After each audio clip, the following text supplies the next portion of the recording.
everything. Everything. When I read this book, I said, what manner of madness is this? A man is dying, and we're having a punch-up around his bedside. We don't want to give him paper so he can write his final will and testament. What is this? What is this? I start reading. I said, what on earth is this? This is not how you treat the dying. Hold on, because I didn't even realize how great Muhammad really was. All I knew that his name,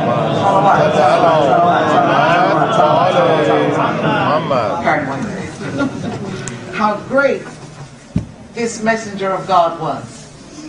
So I said, hold on a minute, this is not good. I said, this they did? Who did these things? Why?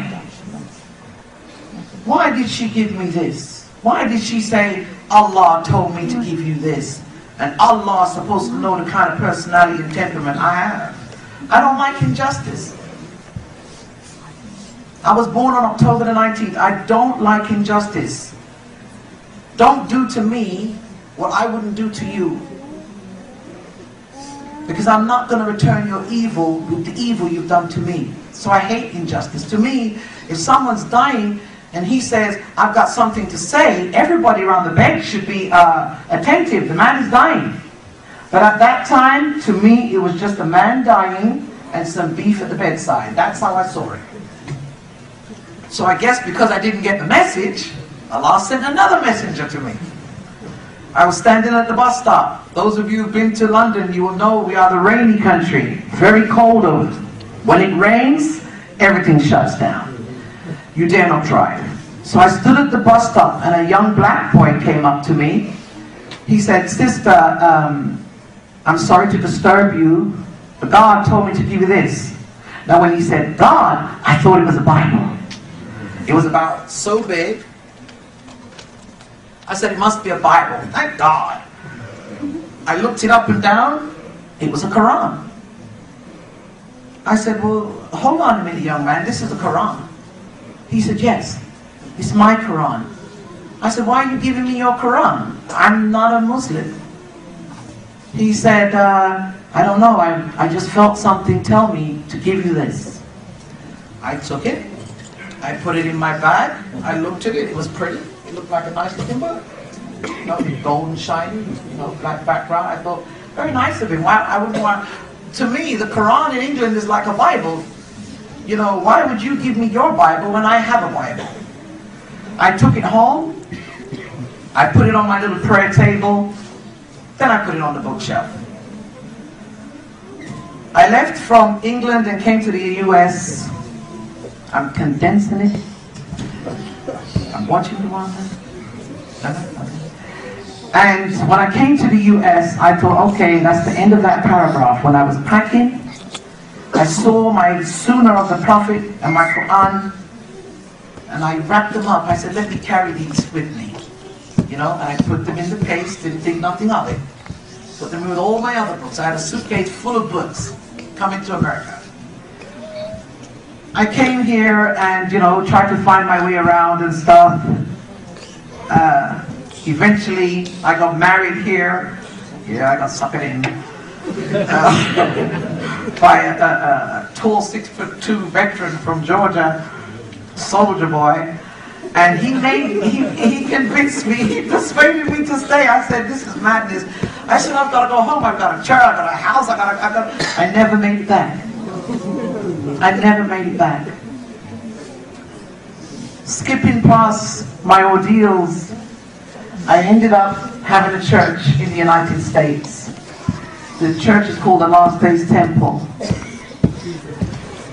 And we're running the church. Sister DeWanda is one of my strong members who I brought with me on the trip. Bless her. This is the first time she's ever traveled with me on these kind of things, and it's proving real trying for her because I'm very demanding and very forgetful because I'm all about what am I going to say, what am I going to say. So this is her first time. I hope she comes again. Thank you, DeWanda. And I was searching for jewelry, as women do. And I met a man from Pakistan who had a jewelry store. I go into the jewelry store, we start to talk gold. quickest way to get a Jew's attention? Talk gold. And I know you Muslim women, you love your gold too. Don't look at me like you're innocent.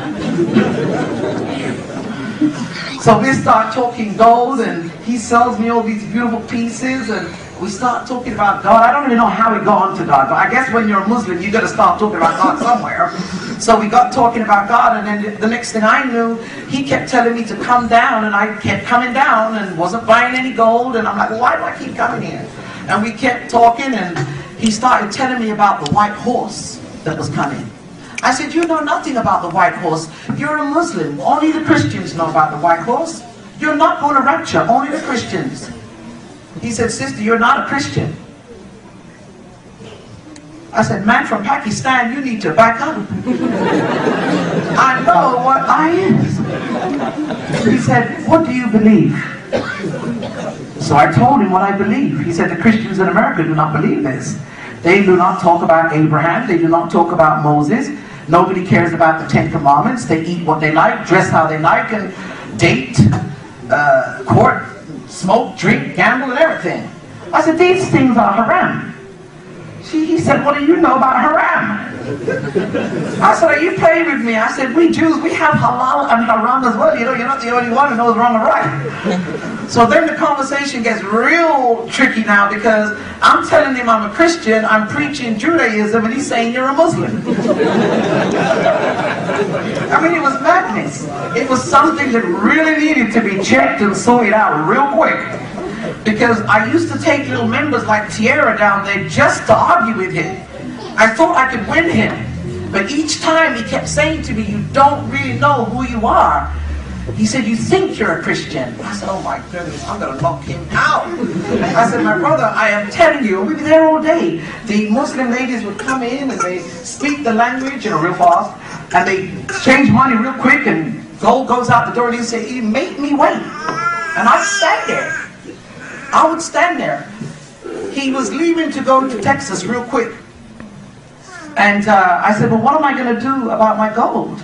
He said, I will give you the information to some other brothers, and they will help you with the gold.